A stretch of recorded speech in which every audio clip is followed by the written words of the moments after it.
Bir daha salamlayıram əziz dostlar sizə. Çox maraqlı bir deməli yerdəyəm. Ola bilsin Azərbaycanlı tamaşaçı dostlarımız bilmirlər ki, Ukraynada ateşpərəstlər var. Ukraynada Novruz qeyd eləyənlər var. Yəni Ukraynalılar. Bax, burada mən sizə göstərirəm. Günəş saatının qurumun. Orada necə təyin eləmək olur, onun xüsusi deməli orada quraşdırılmış elementlər var və göstərirəm sizə saatların bərabərləşməsi. Necə olur ki, günəş bax indi bu gün dünən cənub yarımkürəsindən şimal yarımkürəsinə keçidi ilə bağlı demək necə baş verir. Burada demək onların bucaqları var, günəşin əyilmə bucağı var, yəni yer içində, yerin əslində əyilmə bucağı var. Və saatı dəqiqələrlə, saniyələrlə necə ölçüb tapmaq olar. Yəni 21 martda və təxminən 21-22 sentyabrda yaz və payız gün bərabərliyi, yəni gecə ilə gündüzün bərabərləşdiyi vaxtı. Burada görürsünüz Ukraynalılar və buna hətta ona deyirlər günəş saatı, ona deməli mənim dostlarım var, tələbə yoldaşım da var biri, ümumiyyətlə bu mənada demək olar ki, az qala onun xəstəsidir. Deməli gəldim mən də sizə göstərim ki, bax Ukraynalılarda ateşpərəstlər də var. Ateşpərəstlər İvana Kupala deyilən ki, bunların bayramları var. O da bizim Novruz kimi dini bayram deyil. Sadəcə olaraq sonradan mollalar onu, keşişlər onu dini bayram etmək qərarı veriblər. Yəni bilirsiniz, harada bir yaxşı şey varsa onu dinlər, dinin necə deyərlər, icraçıları, din məmurları onu çevirirlər, demək dinlə bağlayırlar. Nə demək istəyirəm, amma gördünüz ki, orada günəş saatı var və günəş saatı ilə mən düzdür, elə bir usta filan deyiləm, başım elə çıxmır, gərək onu oturub hesaplayasan dəqiqəsin saniyəsinə qədər.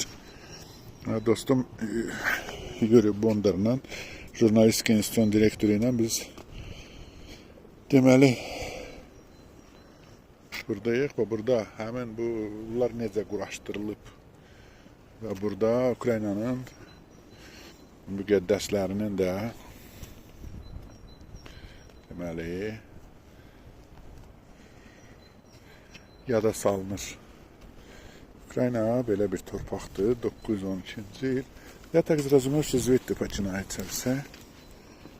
Вот 430-cu il deməli Kiyevin ilk daşının qoyulmasıdır. Və yazılı mənbələr 862-ci ildən göstərir. 860-cı il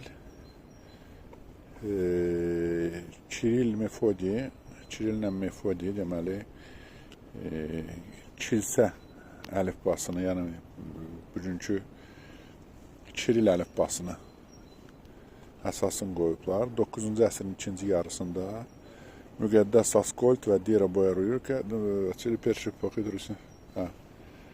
deməli ilk dəfə İstanbula gediblər. Burada müəyyən şeyləri öyrəniblər. Yəni Bizansdan götürüblər çox şeyləri təbii ki. Deməli 888-912-ci illər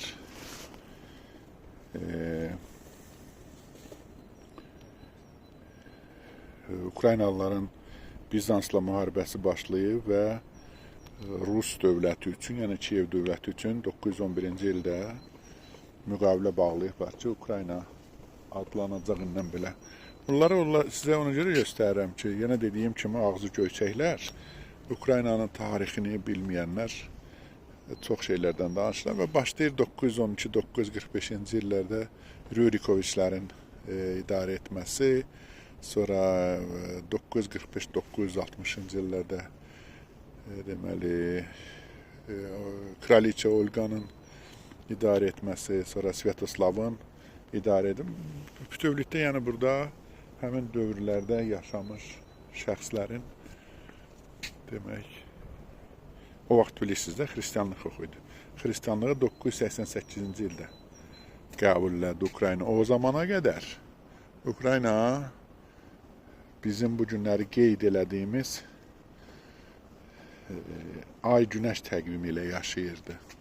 Yəni atəşpərəstliyə inanırdı. Yəni bunu da bilmək vacibdir. Bax ona görə bəlkə də buradan irəli gəlir bizim Ukraynalılarla bağlılığımız, onların deməli qohumluğu. Burada illər yazılıb. Məsələn, Monomaxın, Vladimir Monomaxın illəri 1113-1125-ci illər. Sonra onun ilk yazılı uşaqlar, gənclər üçün Monomaxın yazdıqları nəsihətlər filan, bunlar bax belə başlayır. İstədim ki, bunu da görəsiniz ki, yəni Ukraynada doğrudan da çox səmimi olaraq atəşpərəstlər var. Mən əvvəllər bunları bilmirdim. Mənə çox qəribə gəlirdi ki, mənim dostlarım, tələbə yoldaşlarım, tanışlarım niyə görürsən bu bahar bayramımızda bizim bu yazda, mart ayının bu günlərində təbrik edirdilər filan. Bilirsiniz, bu milli yaddaş mı deyim, milli kod mu deyim, beyinlərdə yəni şuuraltı qalan bir məsələdir. Bax, bunları da sizə göstərmək özümə borc bildim. Burada da onların deməli. Sonradan dediyim kimi, təbii ki, kilsə bunları özünə çıxmağı borc bilib. Hər zaman olduğu kimi, necə ki, Dəli Kür filmində deyilən kimi, deyir, bu gün müsəlmanların yeri yenilidir. Əslində, təbii ki, atəşpərəstlik müsəlmançılıqdan çox əvvəl olub, təbii ki. Yəni, o milli